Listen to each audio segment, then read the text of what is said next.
All right, this we're continuing the series relating to IDS, IPS, but again, now I want to focus specifically on port scanners, vulnerability scanners, and some other security tools. This is something that any cybersecurity analyst, you must have an idea about how port scanning works, right? We're also going to look at other tools, but of course, the most popular one is the Nmap project. So that's, again, our normal standard information with caveat. So here you're supposed to be able to list and define major categories of scanning and analysis tools and describe the specific tools used with each category. All right, so scanning and analysis tools. So obviously, the whole idea about scanning is to collect information, usually by an attacker, right? That they need to launch a successful attack. So there's usually a logical sequence of what an attacker would do. First thing you should know is the term footprinting, which is the process of collecting like publicly available information about a potential target. It's like part of your recon stage. So I probably go on Google, I go on LinkedIn, whatever. I could just get some publicly available information. It's passive because you're not going to know I'm doing that, right? So that's footprinting. Now, fingerprinting on the other side. So you got the footprinting. Imagine your leg, I'm walking, right? Fingerprinting, I'm using my fingers to do something, right? So this one is, I'm going to use a methodical approach, or he says a systematic approach to look at your internet addresses, network services offered by your host, right? So this, with fingerprinting, it gives me some more of internal structure and the nature of your system or your network that I want to attack. So this is available for, obviously, the bad guys, but also available for me as the good guy, if you want to think of me as a good guy in that area, right? So the tools that are used by both the attackers and the defenders are common, right?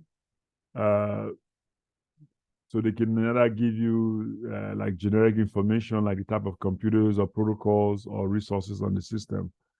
The things that the more specific you do a scan, the more useful information that you can get, both as an attacker or as a defender, right? Some things you get is what's called the number, the nature of open ports. This is very important. I want to know what you're doing. So these are what I call commonly used ports. I'll probably include 443 and 145 in there. So 2021 is for file transfer, 23 telnet, 25 is for SMTP, that's for sending mail, 53 is for DNS, and you see 80 for HTTP web, and then 443 for HTTPS, and 110 is for POP3. Also 161 is here, but also IMAP should be also here. IMAP, I believe, is 143, I believe. So usually it's 0 to 1023. It was called the well-known port numbers. And then you also have the registered port number. Like if I'm going to do an application, that would be the port. Maybe I want my app to run, and then that'll be like maybe 8080, or I want things like 3389 for remote desktop and stuff, right? So a good cybersecurity guy should understand some port numbers, because you need to know if you're doing firewalls. Remember, firewall rules work on port numbers, protocols, and IP addresses. So you want to know what you should be disabling, right? And of course, an Nmap scan will tell you what ports are open. All right, so a little pre-knowledge check in here. It says services using TCP/IP protocol can run only on their commonly used port numbers as specified in the original internet standard. That is false, because you can use any port number that the system agree on, right? It's like a protocol. Whoever agree on the port number, we can use that. So some tools, say firewall analysis tools like remote discovery of firewalls rules. This is an interesting debate here. It says administrators that are concerned about using the same tools that attackers use need to remember the following.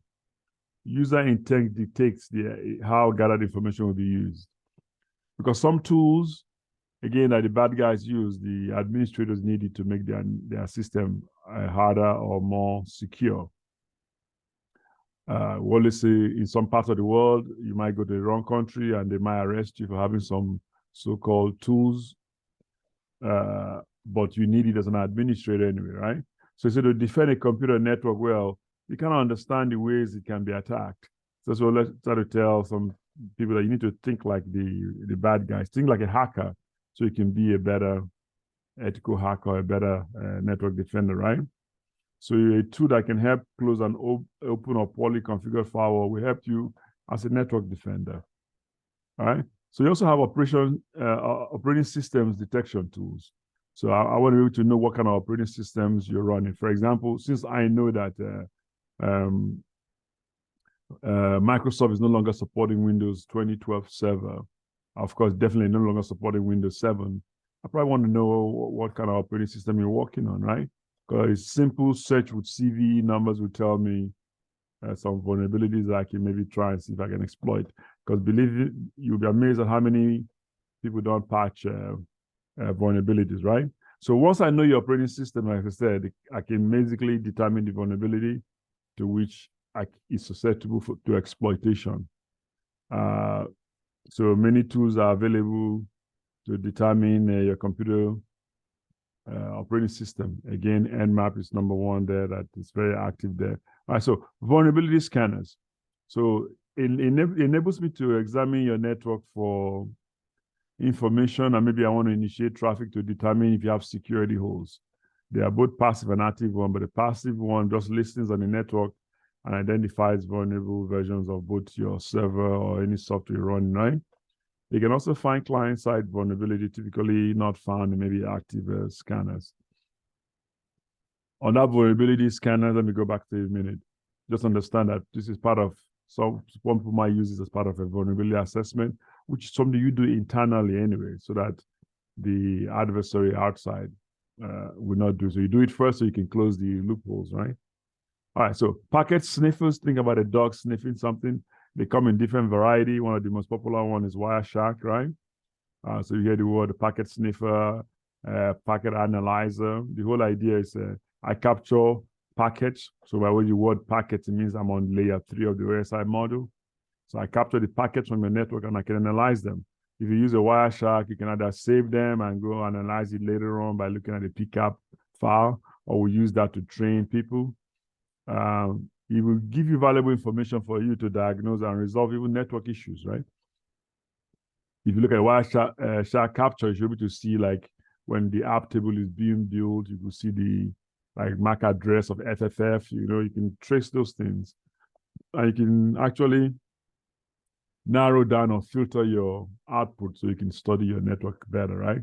So in the wrong hand, it can be used to eavesdrop on your network traffic.